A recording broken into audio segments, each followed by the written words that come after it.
이 시간에 하나님 말씀 찾겠습니다. 누가복음 7장입니다. 누가복음 7장 11절에서 17절까지의 말씀을 교독하겠습니다.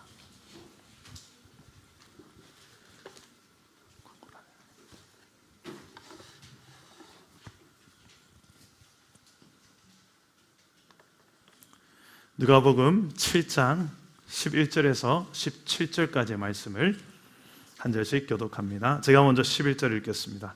그 후에 예수께서 나인이란 성으로 가실새 제자와 많은 무리가 동행하더니 성문에 가까이 이르실 때에 사람들이 한 죽은 자를 메고 나오니 이는 한 어머니의 독자요 그의 어머니는 과부라.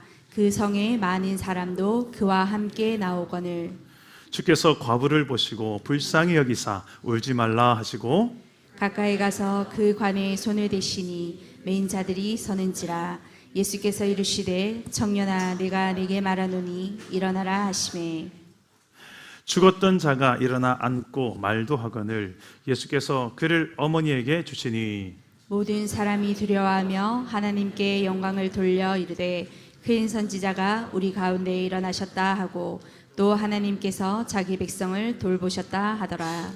예수께 대한 이 소문이 온 유대와 사방에 두루 퍼지니라. 아멘. 슬픔을 기쁨으로 바꾸신 주라는 제목으로 하나님 말씀을 전하겠습니다. 여러분 각자의 다 이름이 있죠. 여러분 이름은 어떤 뜻이 담겨져 있습니까?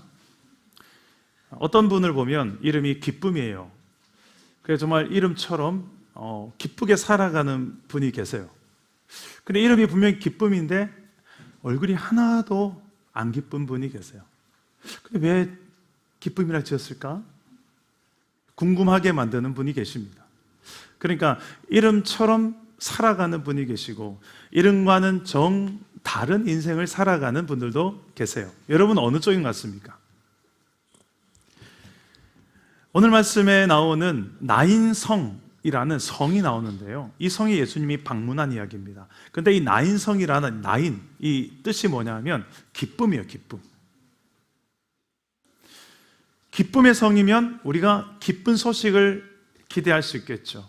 그런데 예수님이 그 성에 방문해 보니 기쁜 소식이 아니라 슬픈 소식이 기다리고 있습니다. 어떤 소식일까요? 우리 12절에 볼까요? 12절 다 같이 한번 읽어볼게요. 시작. 성문에 가까이 이르실 때에 사람들이 한 죽은 자를 메고 나오니 이는 한 어머니의 독자요 그의 어머니는 과부라. 그 성에 많은 사람도 그와 함께 나오거늘. 장례식이 일어난 거예요. 여러분 우리가 아무리 그 성 이름이 나인성, 기쁨의 성이다 해도 죽음 앞에서는 기뻐하기 힘든 거예요.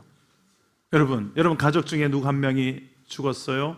장례식이에요. 가서 와 기쁘다 죽었다 이럴 수 있는 분이 있나요? 장례식에 가서 그런 사람 없습니다. 대부분 슬픔과 애도를 표하죠. 그리고 두렵기도 합니다. 나도 죽을까? 죽음이란 단어 앞에서는 인간들이 다 겸허해집니다. 사람은 죽는다. 그 죽음이 지금 그 죽음 자체만 해도 슬픈데 지금 이 나인성의 이 죽음은 특별한 죽음이에요. 어떤 죽음이냐면 아들이 죽었어요. 여러분 자식을 먼저 세상에 떠나보낸 부모의 슬픔을 이해할 수 있습니까?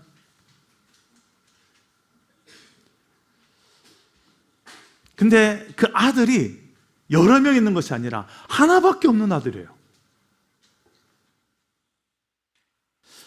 더더군다나 이 엄마는 남편도 잃었어요. 남편도 없어. 그러니까 이 첩첩산중입니다. 너무너무 힘든데 더 힘든 이런 상황이에요. 더 이상의 슬픔은 말하기 힘든 최악의 슬픔, 최악의 고통이라고 해도 과언이 아닌 슬픔이 지금 기쁨의 성에 나타난 거예요. 이게 어울립니까? 기쁨의 성의 최악의 슬픔을 지금 예수님은 직면하고 있어요. 우리는 살다 보면 그럴 때가 있습니다. 내 인생 가운데 절대 이런 슬픈 일, 고통스러운 일 생기지 않을 거야 했는데 그게 내 이야기가 될 줄이야. 이럴 때가 있어요. 나만이 아니라 내 주변에 있는 사람들이 그런 일을 겪을 때가 있죠. 그런데 예수님은 그 고통 가운데로 들어가십니다. 그 슬픔 가운데로 들어가십니다. 그리고 그 고통과 슬픔을 바꾸어서 기쁨의 역사로 바꾸어 주십니다. 우리가 믿는 예수님은, 예수님을 만난 사람들의 한결같은 공동적인 특징이 있다고 한다면, 내 인생에 어떠한 고통과 슬픔과 아픔이 있어 할지라도, 어떠한 결핍이 있다 할지라도, 어떠한 상처가 있다 할지라도, 세상 그 누구도 만족시켜주지 못했던 그런 아픔이 있다 할지라도, 예수님을 만난 사람들은 다 같이 한결같이 이제는 내 문제가 해결되었습니다. 할렐루야. 왜 그럴까요? 예수님은 하나님이시기 때문에 그렇습니다. 예수님은 곧 하나님의 아들이시다, 하나님이시기 때문에 그렇습니다. 그분을 만날 때 우리의 인생 가운데 모든 문제에 대한 해답으로서 만나게 되어지는데요, 오늘 정말 나인성이라는 이 기쁨의 성에 최악의 슬픔과 고통을 당하고 있는 이 과부, 엄마, 이 슬픔을 당한 또 옆에 슬퍼해주는 나인성의 백성들, 그들에게 예수님이 직면에 서서 어떻게 이 슬픔을 기쁨으로 바꾸시는지를 보면서 우리 인생 가운데도 예수 믿는 우리가 살아가는 삶 속에 얼마나 많이 슬픔과 고통에게 많이 깔려 있습니까? 내 개인과 가정에, 또 이웃 가운데, 이 나라와 민족 가운데, 세계 가운데 울어야 될 일이 얼마나 많습니까? 그런데 그냥 단지 울기만 하고, 우는 자들과 함께 울라고 했으니까 울기만 하고 끝나는 게 아니라, 기독교는, 예수 믿는 자들은 그 슬픔을 바꿔서 눈물을 닦아주고 끝이 아니라 그 눈물을 바꿔서 웃게 만드는, 기쁨으로 만드는 그런 역사의 주인공들, 바로 저와 여러분 되기를 축복합니다. 예수님을 보고 한번 배웠으면 좋겠어요. 하나님, 나는 어떻게 살면 내 주변의 사람들이 나 때문에 슬픔이 바뀌어서 기쁨이 될 수 있을까요? 고통이 바뀌어서 기쁨이 될 수 있을까요?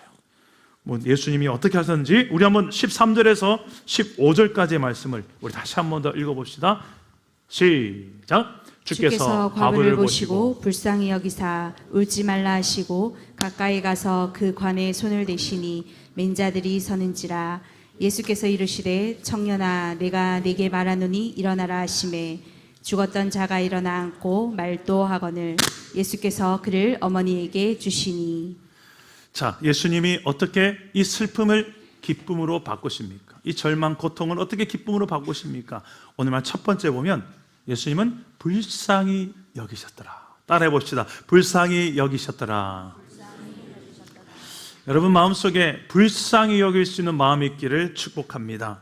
긍휼히 여기는 마음이에요. 천국 백성의, 하나님 나라 백성의 특징이에요. 예수님이 산상수훈에서 이렇게 말씀하셨어요. 심령이 가난한 자는 복이 있다 하면서 나중에 애통하는 자, 긍휼히 여기는 자가 복이 있다. 이게 무슨 말이냐면 복되도다. 긍휼히 여기는 자들이 그가 긍휼히 여김을 받는다. 여러분, 천국 백성들의 특징은 하나님의 마음을 담게 되어 있습니다. 왕이신 하나님을 담게 돼요. 하나님은 긍휼이 많으세요. 불쌍히 여기시는 분이세요. 우리가 뭔가 부족하고 연약하고 흔들리고 넘어질 때 아이고 꼬시하다, 아이고 잘됐다, 네 잘난 척 알아봤다, 그러는 게 아니라 어떻게 하냐면 아이고 어떻게 하냐,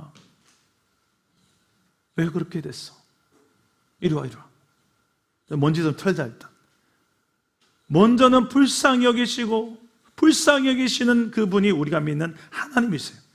저는 사랑 담은 교회가 이런 예수님의 마음, 긍휼히 여기는 마음, 불쌍히 여기는 마음이 있기를 주 예수의 이름으로 축복합니다. 또 하나는 예수님은 말씀으로 위로하십니다. 위로하세요. 울지 말라, 울지 말라라고 말씀하시면서 위로하세요. 여러분, 말로 할 수 있는 위로가 있습니다. 한마디 말로 그 사람의 마음을 녹아내리게 할 수 있어요. 그런데 말로 위로를 하려다가 오히려 낭패를 당하는 경우도 있습니다. 나는 위로하려고 말했는데 상대방이 위로를 받지 않고 오히려 더 고통이 더 커지는 경우도 있어요. 제가 예전에 우리 코로나 때 우리 공동체 많은 분들이 한번 코로나에 감염된 적이 있었습니다. 저도 그때 집에서 2주간 이렇게 격리가 되어 있었는데요. 그때 많은 전화가 왔었어요. 괜찮냐, 어떠냐 하면서 위로한다고 전화가 왔겠죠. 그 중에 많은 분들은 정말 위로를 잘 하시는 분이 계셨지만, 어떤 분은 위로하는데 이게 위로가 아니라 아픈 데를 더 휘비는, 죄송합니다. 너무 휘빈다는 표현이 이게 가끔씩 제가 본토 발음이 나옵니다. 그 아픈 데를 이렇게 끌어내는 그런 말들이 있더라고요. 이분의 의도는 내가 알겠는데, 위로하려고 전한 건 알겠는데, 오늘 마이크가 왜 이러냐? 안 되겠다. 오늘 바꿀까요? 네. 자, 걸쳐실래요? 꺼주세요. 네, 이거는. 위로하려고 했는데 오히려 위로가 아니라 더 아픔을 가중시키는 경우도 상당히 많더라는 것입니다. 예수님은 많은 말씀하지 않으셨어요. 그 마음에 긍휼히 여기는 마음으로 한마디 탁 던지십니다. 울지 마라. 여러분, 정말 여러분 마음속에 그 긍휼히 여기는 마음에서 나오는, 따뜻한 사랑의 마음에서 나오는 한마디 말이면 충분합니다. 여러 말보다. 그래서 셋째로 예수님은 공감하십니다. 따라합시다. 공감하심. 이 아들을, 죽은 아들을 그냥 어떻게 보면 예수님은 일어나라, 깨어나라, 다시 살아나라, 말씀만으로 예수님은 살릴 수 있는 분이에요. 예수님은 이후에 나사로라는 죽은 남자가 있었는데, 그 남자를 살릴 때 보면 나사로야 나오라, 그냥 말씀만으로 살리세요. 충분히 그러실 수 있는 분이 예수님이세요. 전능하신 분이시니까, 하나님이시니까. 그런데 가끔씩 예수님이 기적을 행하실 때 특이한 행동을 하면서 고치시고 살리세요. 이유가 있어요. 오늘 말씀에 예수님도 그 관을, 시체가 들어있는 관을 딱 만지면서 이 아들을 살립니다. 여러분, 왜 이 관을 만졌을까요? 그 당시 시대만 해도 관을 만지거나 시체를 만지는 경우는 율법상 부정해집니다. 그 부정해지는 짓을 왜 예수님이 합니까? 거룩하신 하나님이 율법에 어긋난 짓을 왜 하려고 하십니까? 죄 지으려고 하시는 걸까요? 아니에요. 예수님은 그 인생의 고통을 내가 함께 공감하시기 위해서 관에 손을 대시는 것이었습니다. 주님은 오늘도 우리가 미처 꺼내놓지 못하는 수많은 아픔과 문제와 슬픔과 고통의 이유에 대해서 손을 대시기 원하십니다. 그리고 이리 오라고 하십니다. 그래, 누구한테도 말 못했던 거, 그걸 만져주세요. 여러분, 주님은 내 인생의 문제를 저 멀찌감치서 구경하며 이래저래 명령으로 끝나면서 해결해 주신 분이 아니세요. 가까이 오셔서 긍휼히 여기시고 울지 마라, 만져주시면서 공감하시면서 네가 얼마나 아픈지 내가 안다, 네가 얼마나 슬픈지 내가 안다. 주님의 그 공감의 표현인 것입니다. 예수님의 인생 자체가 공감이었어요. 이 땅에 오실 때 예수님은 인간의 연약한 몸을 입고 오셨어요. 성육신에서 태어나셨어요. 그 태어난 지 8일 만에 할례를 받으셨어요. 인간이 받는 똑같은 할례를, 그 당시 유대인들이 받았던 할례를 똑같이 받으셨어요. 그리고 죄인들이나 받는 회개의 물세례를 죄 없는 예수님이 받으셨어요. 왜? 40일 금식 마귀한테도 시험을 당하셨어요. 그것도 3번씩이나 그 시험 받는 자리에 그냥 나가지 않고 금식 기도한 후에 가셨어요. 예수님은 금식 기도 안 해도 이기세요.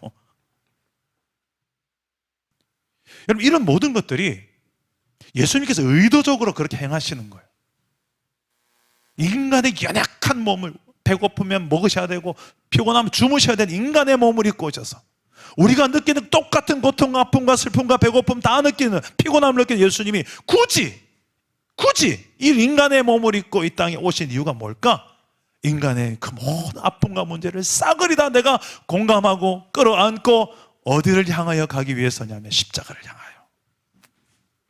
거기에서 우리 모든 인간의 고통과 아픔과 슬픔의 근원이 되는, 뿌리가 되는 죄, 그 죄 문제를 예수님이 다 덤탱이를 쓰고 대신 죽음으로 해결하기 위해서였습니다. 이 땅에 어떤 슬픔과 아픔과 고통과 힘듦이 있어도요, 상처와 결핍이 있어도 예수님께서 공감하지 못할 아픔은 없습니다. 예수님은 우리보다 비교할 수 없을 만한 고통을 당하셨기 때문입니다. 그것도 아무런 문제, 죄 없이. 그래서 우리가 그분이 내게 다가오셔서 내 마음을 보시고 긍휼히 여기시고 울지 마라, 손을 대시고 다시 회복시키실 때 세상 그 누구도 해줄 수 없었던 위로와 공감과 해결과 치료를 경험하게 되는 줄 믿으시기를 바랍니다. 오늘날 저와 여러분의 인생의 문제도 그래요.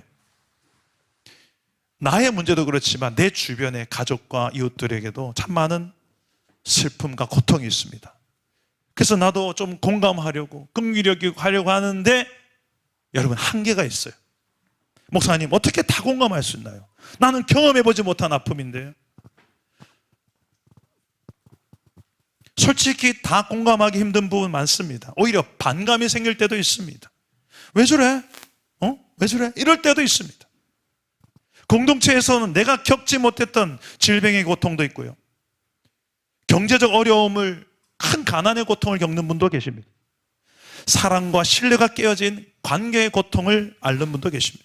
자식에 대한 고통, 부모에 대한 고통, 형제에 대한 고통, 동력자에 대한 고통, 직장 생활의 고통 등등, 학교 생활, 내 미래에 대한 고통 등등, 내가 경험해보지 못했던 고통을 내 옆에 있는 이분이 이 지금까지 살아오면서 겪었을 수 있다는 거예요.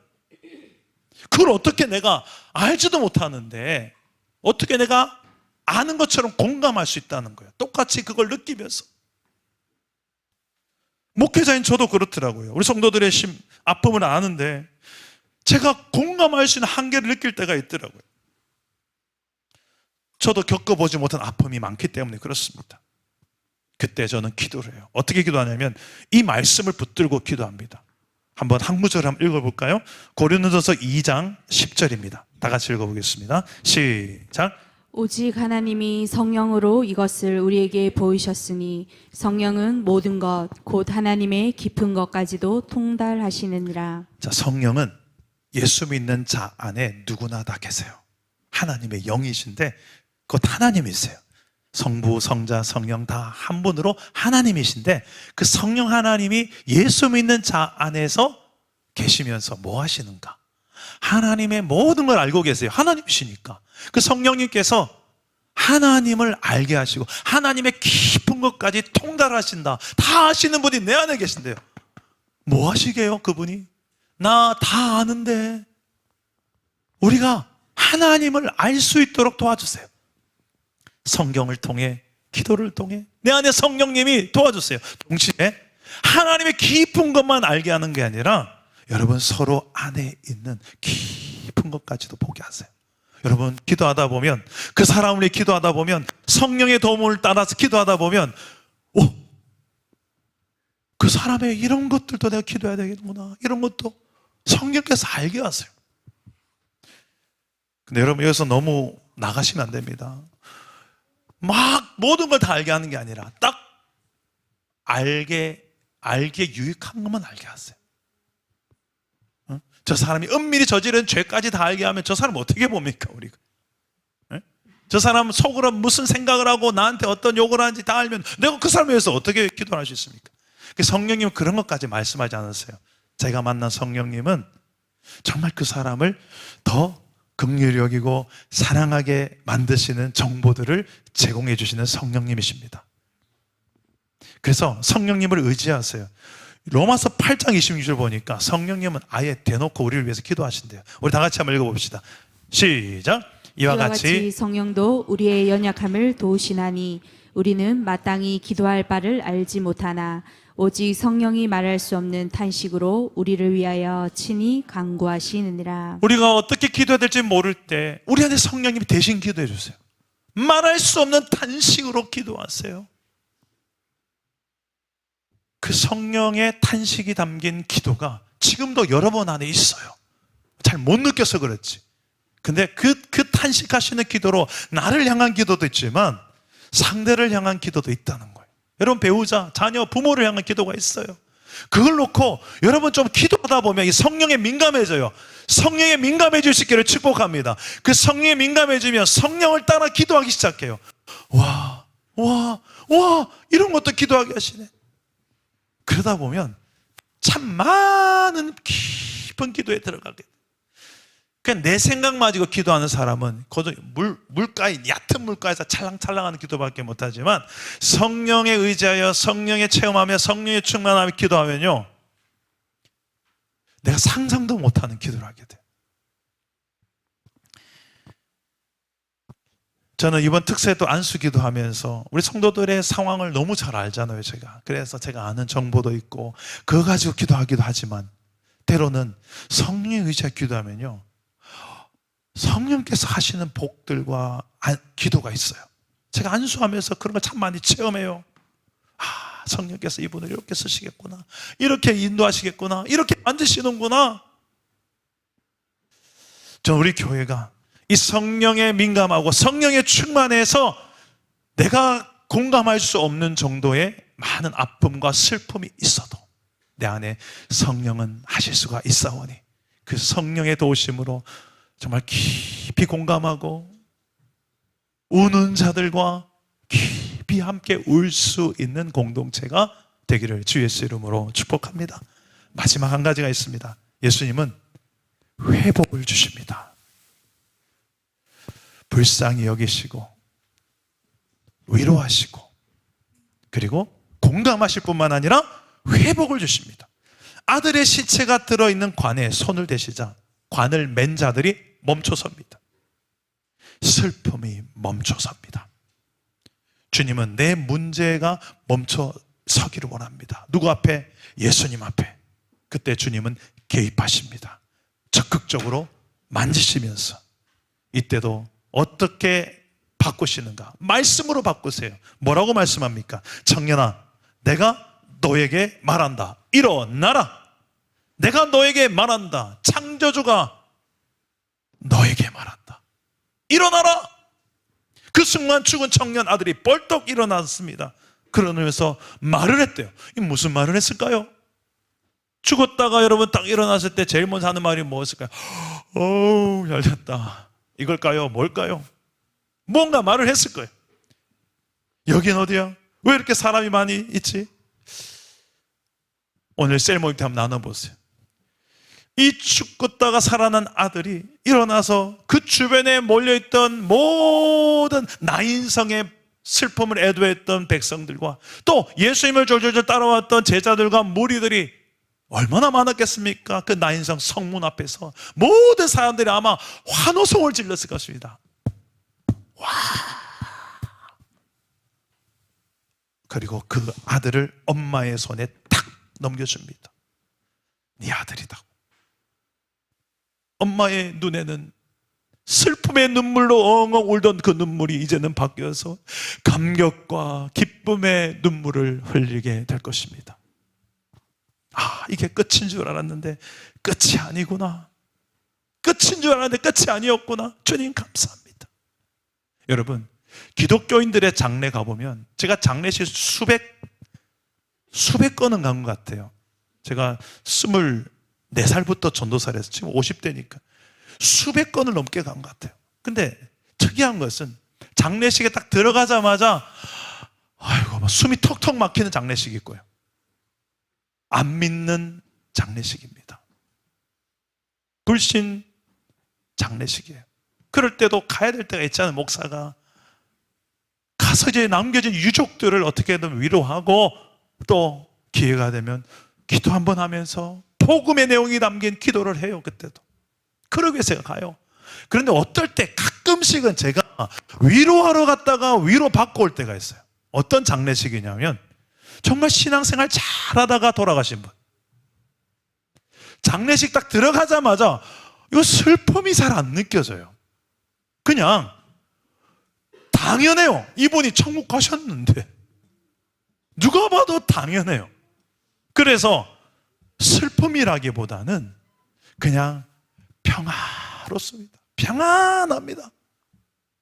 그 가운데 하나님이 영생이라는 것을 딱 도장 찍어 놓고, 이분은 영생을 이미 얻었는데, 천국 지금 하나님 품 안에 앉았는데, 모두가 다 믿음으로 얼굴 표정에 다 느껴져요. 그러니까 울려고 하다가 울음이 들어가요. 울어야 되는데 우는 것이 아니라 가서, 오셨어요. 네, 집사님 어떻게 해요? 이제 얼굴 못 빼서 천국 가셨는데. 오히려 저를 위로해요. 그러면 나도 이렇게 죽어야 되겠다. 내 아들 은석이 다혜가 나중에 내가 죽으면, 우리 아빠 천국 가셨는데 왜요? 이 말 할 수 있도록.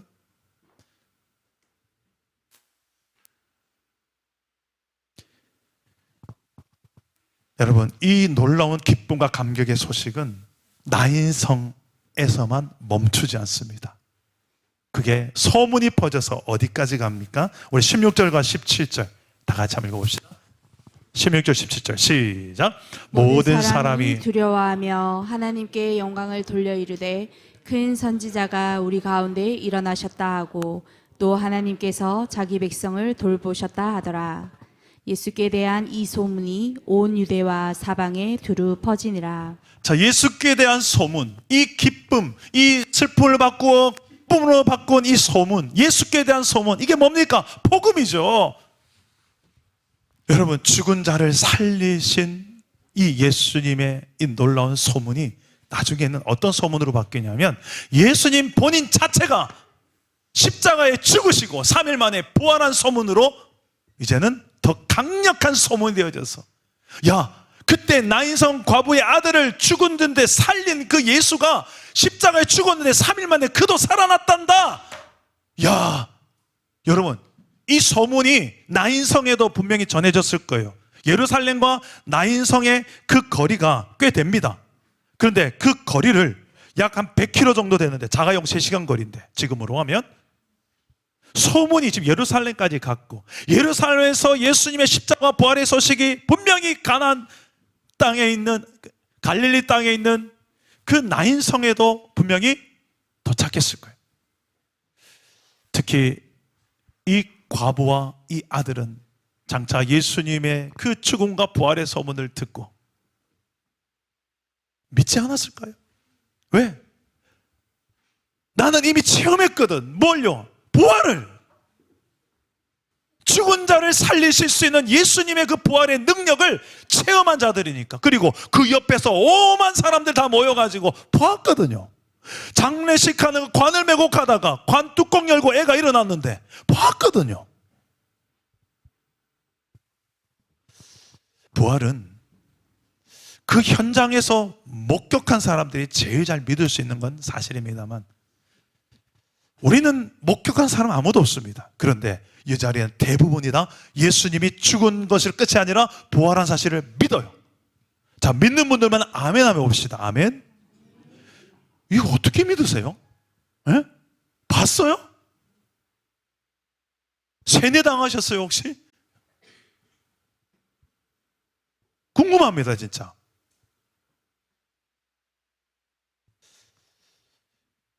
예수님의 부활이 정말 믿어진다면 내 인생의 모든 슬픔과 고통은 잔챙입니다. 잔챙이.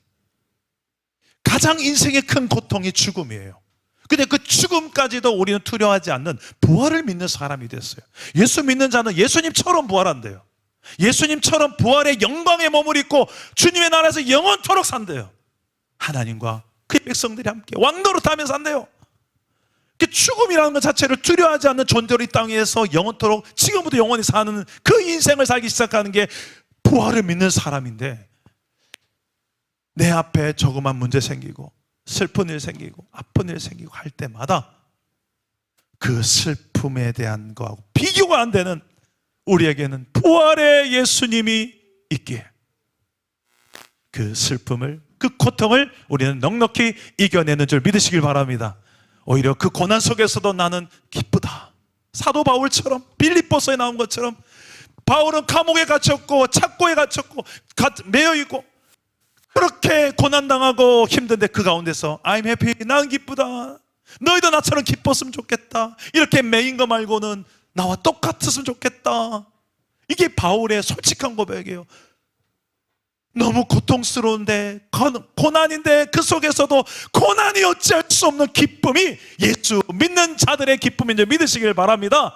슬픔을 바꾸어서 기쁨으로 바꾸신다는 게 단지 우리는 그냥 가난했는데 돈 많이 벌어서 이제 기쁘게 됐어요. 질병이 있었는데 질병이 고쳐져서 기뻐요. 그 정도 수준의 기쁨이 아닙니다. 오히려 반대예요. 질병은 그대로인데 왜 이렇죠? 내가 기쁘네요. 내가 여전히 가난한데 왜 이렇죠? 예수 믿고 나니 기쁘네요. 여전히 내 안에 상처와 결핍들 해결되지 않는 거 아직도 가끔 올라와 있는데 왜 이렇죠? 내 안에 기쁘네요. 내 인생의 모든 문제와 아픔과 고통이 있어도 이것보다 피할 수 없는 거기에 예수님, 죽음까지 계신 예수님, 나를 위해서 십자가에서 목숨까지 내주신 예수님이 믿어지고 내 안에 계시고 나를 사랑하시고 나를 떠나지 않고 함께 하시는 게 믿어지니까 이제는 그분 때문에 기쁘네요. 여러분 인생 가운데도 어떤 슬픔과 아픔이 있습니까? 예수님을 만남으로 기쁨으로 그 어떤 환경이 어찌할 수 없는 기쁨으로 변화되는 역사가 예수님을 만남으로 일어나기를 주 예수 이름으로 축복합니다. 예수님은 믿음으로 만날 수 있습니다. 여러분 성경을 읽다 보면 믿음이 생깁니다. 기도하다 보면 더 믿음이 더 생깁니다. 이번 특세, 한 주간 특세 가운데 저는 참 많이 고통 가운데 시작했습니다. 슬픔 가운데 시작했어요. 저는 항상 특세를 하기 전에 너무 고통스럽습니다. 이번 특세는 하나님 어떤 말씀을 준비해야 됩니까? 이게 참 해산의 고통까지는 아니고 비스무리한, 정말 저 나름대로 너무 고통스러워요. 새벽마다 주여 주여 하면서 기도한 제목이 특세 때 주여 어떤 말씀을 우리 공동체에 전해야 됩니까? 이거예요. 근데 항상 한결같이 하나님은 응답해 주세요. 그때 주신 응답은 이거예요. 작은 것, 그 작은 것 하나를 주님은 크게 보신다는 거예요. 그러면서 제 눈을 열어주시는데, 아 그렇군요. 작은 것 하나를 통해서 하나님의 나라가 시작되고 점점 확장되는군요. 이걸 저에게 깨닫게 하시거든요. 작은 것으로 시작되는 하나님 나라라는 주제를 가지고 4일 동안 세상은 작은 거라고 무시하고 함부로 대하지만 하나님은 절대 그것을 우습게 여기지 않고 그걸 귀하게 보시는 것들이 성경에 너무 많더라고요. 핵심적인 것들 다뤘는데 혹시 특세 참석하지 못한 분들은 영상으로 유튜브에 검색하면 나옵니다. 꼭 보시기 바라고요. 제가 그 고통하는 가운데서 이제 4일간 특세 가운데 말씀 가운데 하나님께서 준비하는 가운데서도 제 고통을 기쁨으로 바꾸셨고 응답하심으로 4일간 특세 가운데서도 매일같이 하나님 기도 가운데서 제게 응답하심으로 기쁨으로 바꾸셨고요. 특별 금요 성령 집회 또 서진교 목사님을 통해서 특세의 마지막 활용 점정과 같은 작지만 큰 기도라는 제목으로 안나 선지자에 대한 이야기를 우리에게 주셨죠. 너무 귀한 말씀이었습니다. 과부였지만 그는 60년 동안이나 성전에서 예수님이 오실 날을 기다리며 복음 붙들고 기도했던 그가 응답을 경험하고 약속의 성취를 경험한 그 이야기. 야, 이 작은 한 여자, 성경은 아주 짧은 본문인데 그냥 쓱 지나갈 수 있는 내용인데 그렇게까지 커 보이는 적이 없었는데 이번 금요 성령 집회 그랬죠. 그러다가 아무튼 제 마음속에 계속 되어진 기쁨의 역사가 일어나는 거예요. 그러다가 어제 토요일에는 또 성도 중 한 분이 찾아와서 간증을 하는데, 야, 1시간 동안 시간 가는 줄 모르고 제가 위로와 너무 많은 힘을 얻었습니다. 하나님의 일하심을 서로 고백하면서 감격했던 어제 토요일이었습니다. 여러분, 하나님은 살아계신데 그 살아계심을 어떻게 많이 경험하냐면, 제 경험상 우리가 순탄하게 살아갈 때는 잘 몰라요. 근데 뭔가 내가 고통스러운 어떤 상황과 사건들을 통해서 그때 하나님이 개입하심으로 나를 불쌍히 여기시고 나를 위로하시고 내 아픔을 같이 공감하시며 그리고 회복과 대안의 길로 나를 이끌어 가셔서 아, 이 가운데 하나님 일하시는구나. 어디로? 기쁨으로. 더 깊은 슬픔으로가 아니라 내가 상상도 못한 기쁨으로. 제가 오늘 기뻐 보이지 않습니까? 화장도 안 했는데 이렇게 기뻐요. 네. 아, 평소에 화장하셨군요. 가끔 제가 피부가 안 좋아서 화장을 너무너무 기쁜 마음으로 오늘은 그냥 화장도 안 하고 이렇게 썼어요. 우리 자매님들, 최고의 화장은 은혜입니다. 은혜. 하나님의 은혜를 받으면 화장 안 해도 이뻐요. 다음 주에 다 화장 안 하고 오시는 거 아닌가 모르겠다. 오늘 예배 후에 불의웃 찾아가서 연탄 600장을 나릅니다. 저는 그냥 연탄만 날라지기 원하는 게 아니라 예수님의 사랑을 담아서 그 한 영혼을 향한 따뜻한 말 한마디, 위로의 한마디, 위로의 말 한마디, 그리고 공감하는 마음을 담은 기도. 우리가 또 멋진 또 선물도 준비했거든요. 그 가정에 선물도 전하면서 제가 마지막에 기도하려고 그래요. 그 불의웃에게. 그때 여러분 다 같이 같은 마음으로 이 영혼을 향한, 이 가정을 향한 복음이 들어가도록. 그러니까 연탄만 들어간 것이 아니라 연탄에 담긴 예수의 십자가의 복음이 들어갈 수 있도록 함께 공감하시면서 기도해 주시기를 바랍니다. 우리가 할 수 있는 게 뭐 있겠어요? 좀 이런 것들 할 때 좀 동참하고 1시간 그 보람된 주님의 사역에 동참하고 그런 거죠. 우리 공동체 이름처럼 이름값 합시다. 사랑 담은 교회. 누구의 사랑? 하나님의 사랑을 담아서 한 영혼, 가정, 다음 세대를 살리고 뭐로? 복음으로, 십자가 사랑으로, 부활의 능력으로 살려내고 슬픔을 기쁨으로 바꿔내는 이 시대의 교회, 주님의 몸된 교회로 쓰임받기를 주 예수 이름으로 축복합니다. 우리 함께 찬양하고 기도하겠습니다. 내 손을 주께 높이 듭니다. 우리의 슬픔을 기쁨으로 바꾸신 주님을 찬양합니다.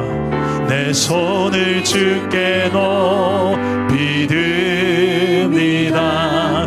내 찬양 받으실 주님, 내 마음을 주께, 내 마음을 주께 완장여, 내 찬양 받으실 주님, 슬픔 대신 희락을, 슬픔 대신 희락을, 제 대신 화관을, 제 대신 화관을, 근심 대신에 근심 대신 찬송의 옷을 주셨습니다. 찬송의 옷을 주셨네. 우리 다시 한번 고백합시다. 내 손을 주께 높이 듭니다. 내 찬양 받으실 주님, 내 마음을 주께 완장, 내 찬양 받기에 합당하십니다. 내 찬양 받으실 주님, 슬픔 대신 희락을 주신, 슬픔 대신 희락을, 제 대신 화관을, 근심 대신 찬송의 옷을 주셨네. 찬송의 옷을 주셔, 슬픔 대신에 희락을 주십니다. 슬픔 대신 희락을, 제 대신 화관을, 근심 대신 찬송의 옷을 주셔, 기뻐하며 라라라라 라라라라라라 라라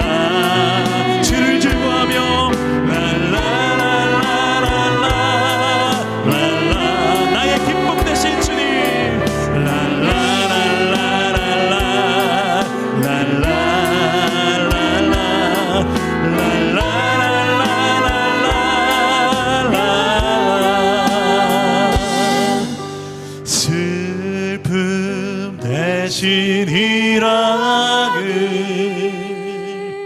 제 대신 완화를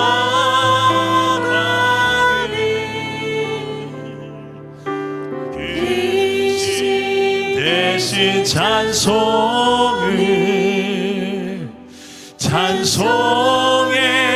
옷을 주셨네. 우리 한번 기도할까요? 우리에게 어떻게 해서든 기쁨과 행복, 좋은 것만 주려고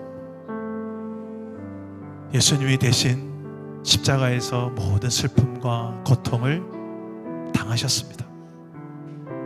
그걸 사랑이라고 하세요. 난 널 사랑해. 그래서 이럴 수 있었다고 말씀하십니다. 성경에 66권에. 오늘 그 사랑 앞에 나도 내 인생에 지금 돌덩이 같은 이 문제와 고통과 슬픔과 근심과 두려움과 이 원망과 상처와 결핍과 도저히 내 방법으로 해결되지 않을 것 같은 이 문제의 사슬 속에 벗어나고 싶은데 주여 내 인생 가운데도 찾아오십니다. 이 과부에게 찾아오셨던 주님이 불쌍히 여기시고 울지 마라 위로하시고 관에 손을 대시며 공감하시고 또 실제적인 해결을 주신 것처럼 죽음의 문제까지 해결을 주신 것처럼 내 인생의 이 문제들도 주님 앞에 맡기며 기도합시다. 주여 내 인생의 문제에도 찾아오셔서 만져주십시오. 고쳐주십시오. 대안이 답이 되어주십시오. 우리 그 주님을 찾으면서 내게 이 믿음을 달라고 우리 한번 저를 따라하고 기도하겠습니다. 주여 은혜를 주옵소서. 주여 은혜를 주옵소서. 주여 믿음을 주옵소서. 주여 믿음을 주옵소서. 주여 기쁨을 주옵소서. 주여 기쁨을 주옵소서. 기도합니다. 하나님 우리 인생 가운데도 슬픔을 받고 기쁨의 역사를 살아가게 하실 주님을 찬양합니다. 아버지여 우리 인생도 불쌍히 여겨주시고 긍휼히 여겨주시옵소서. 울지 마라 사랑하는 내 아들아 울지 마라 사랑하는 내 딸아 울지 마라. 위로하시는 주님의 음성을 이 시간에 믿음의 길을 열고 들게 하여 주옵소서. 네 인생의 모든 문제를 만지시고 고치시는 공감하시며 회복을 인도하시는 주 예수 그리스도를 이 시간에 믿음으로 고백하게 하여 주옵소서. 경험하게 하여 주시옵소서. 주님이 크십니다. 내 인생의 모든 문제보다 주님이 더 크십니다. 주님이 이 시간에 만져주시옵소서. 이 시간에 만져주옵소서. 이 시간에 고쳐주시옵소서. 일어나라 일어나라 내가 너에게 말하노니 아들아 일어나라 내가 너에게 말하노니 사랑하는 딸아 일어나라. 주님의 명령 따라 죽었던 자도 일어나는 죽음까지 계신 예수 그리스도의 능력을 믿는 자들이 오늘 이곳에서 믿음으로 하나님의 나라를 보게 하시고 영생을 보게 하시고 모든 죄와 모든 내 안의 아픔의 역사들이 예수의 십자가와 함께 못 박히게 하시고 주로 인하여서 새로운 삶을 시작하게 하여 주시옵소서. 이곳이 그 출발점이 되기를 원합니다. 내 인생의 새로운 출발점이 되기를 원합니다. 주여 내 인생을 맡깁니다. 내 인생을 책임져 주신 하나님을 믿음으로 이 시간에 고백합니다. 살아계신 하나님 우리 인생 가운데도 여러 가지 슬픈 일들 고통스러운 일들이 많습니다. 하나님 그 고통과 슬픔을 외면치 아니하시고 불쌍히 여기시며 위로하시며 공감하시며 회복을 주시는 주 예수 그리스도를 우리도 만나게 하여 주옵소서. 믿음으로 체험하게 하여 주시옵소서. 응답의 주를 우리가 경험함으로 이 놀라운 회복의 예수 그리스도에 대한 소문이 나를 통하여 온 세상에 퍼지게 하여 주시옵소서. 사랑하는 내 주변에 슬픔 가운데 있는 사람들이 참 많습니다. 고통하는 사람들이 참 많습니다. 그 가운데 나를 보내서 예수님과 같이 슬픔을 받고 기쁨이 되게 만드는 예수님의 제자로 나를 써 주시옵소서. 이 한 주간 우리가 그런 주님의 제자로 살기를 소망하고, 특히 오늘 방문하게 될 불의요 두 가정에 연탄을 통해 십자가의 예수의 사랑이 잘 전달될 수 있도록 우리에게 성령으로 함께하여 주옵소서. 예수 그리스도 이름으로 기도드립니다. 아멘.